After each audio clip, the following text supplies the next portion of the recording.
Okay, today we're going to be looking at single club pendulum swings. We'll also take a look at basic hand transfers.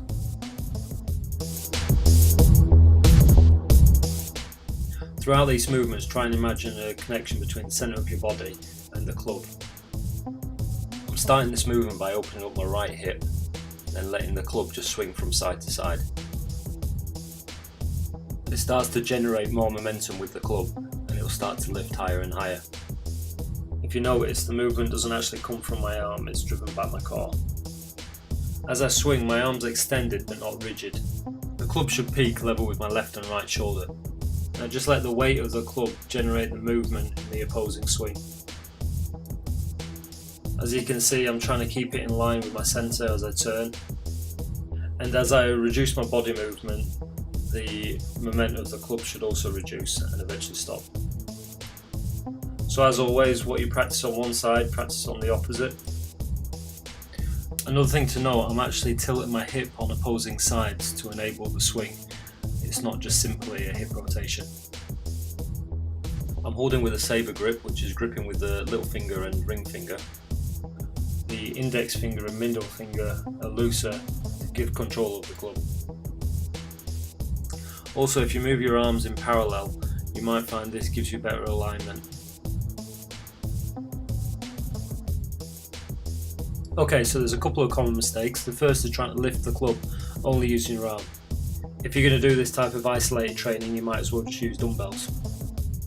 Doing it this way is only going to strain your shoulder and wrist. The second issue is leaning into the swing. This could be because the club's too heavy, and it could put you back at risk of injury. So for correct alignment, you want your spine to be straight and your posture upright.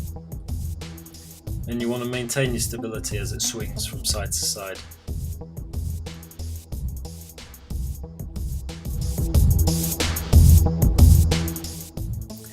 Okay, so let's have a look at transferring hand to hand as the club's in motion.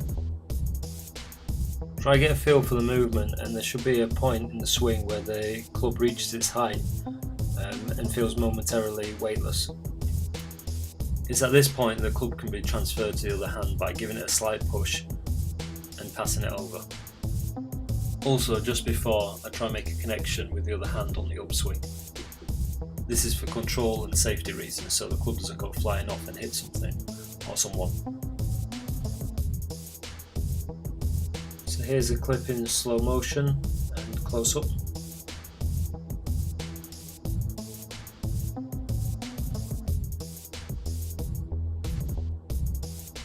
Okay, I hope you found that helpful.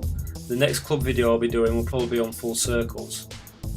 Feel free to leave any comments or feedback below, and as always, thanks again for watching.